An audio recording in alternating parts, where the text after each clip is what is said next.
copy down the lyrics of songs in my journal, and that led me into starting to write my own poetry. Hey, ¿qué onda? Soy Raiza. Y bueno, el día de hoy me pidieron que les platicara sobre qué significaba Cartas de Amor a los Muertos.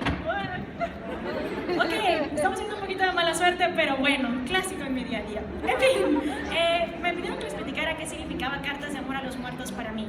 Creo que, más que nada, más que platicarles el libro, porque creo que muchos de los que están aquí ya son fans de él y ya saben de qué trata, quiero decirles cómo impactó el libro para mí. Creo que es un libro que principalmente te ayuda a encontrarte a ti mismo.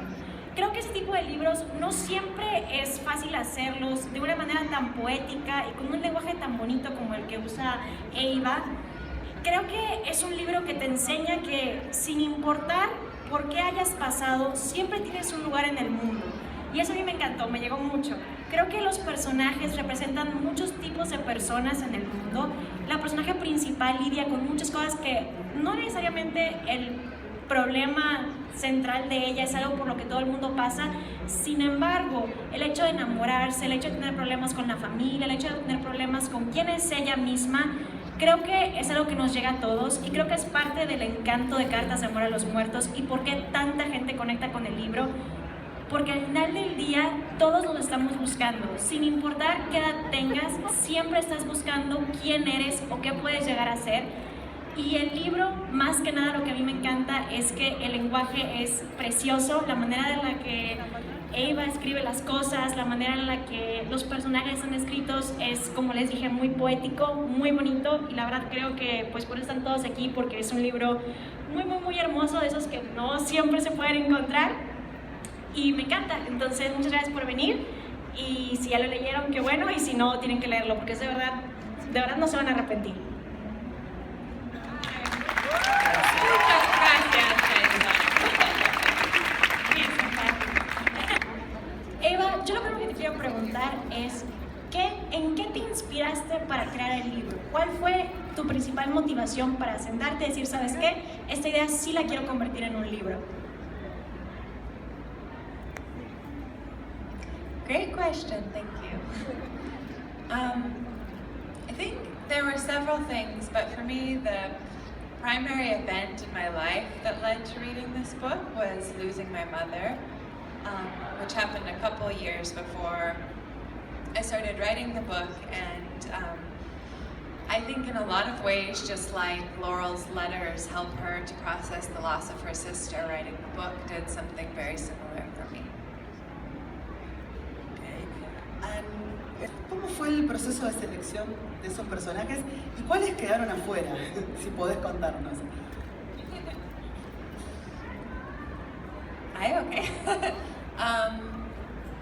Well, Kurt Cobain, just like it's the first letter in the book, it was also the first person that I thought of when I sat down to start writing. Kurt Cobain, for me, had meant a lot when I was young as well. His CD, In Utero, was the second CD I'd ever purchased, directly after Mariah Carey, actually. So I made a hard turn when I entered adolescence.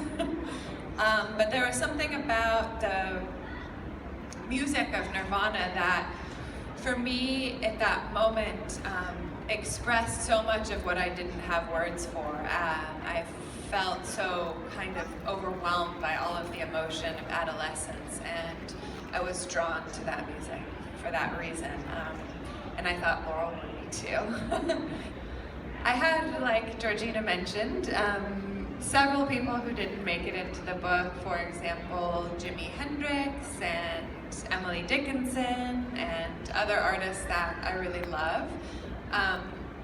But as I worked on honing the narrative, I took some of those people out so that I could focus on really building the arcs in the relationship between Laurel and the people that she's writing to.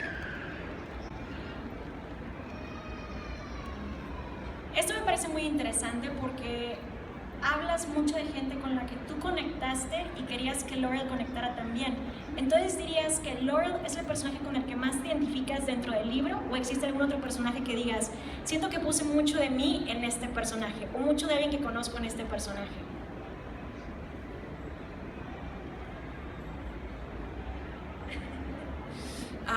See. Yes, Laurel is the closest character to me.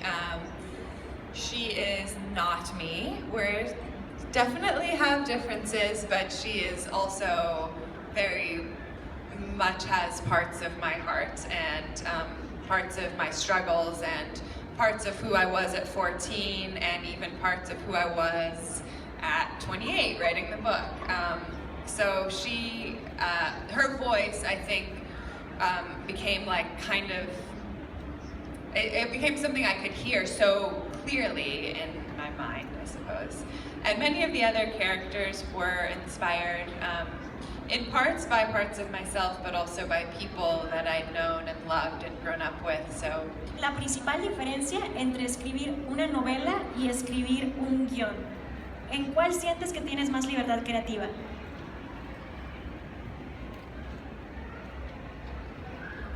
that's a great question. They're very different processes for me. For me, at least, writing a novel feels kind of like getting in a car and not knowing where you're going, like just driving and seeing where you end up. Whereas with a screenplay, it's necessary to have a very careful map. You have to know when you want to get to this specific point, and things may change along the way, but it's much more of a charted process because film structure is very specific.